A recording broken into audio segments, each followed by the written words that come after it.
C Joseph Vijay எனும் நான்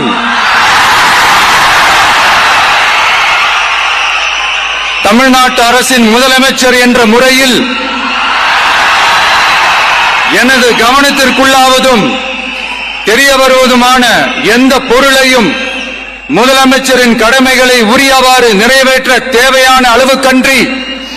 ஒருவரிடமோ பலரிடமோ நேர்முகமாகவோ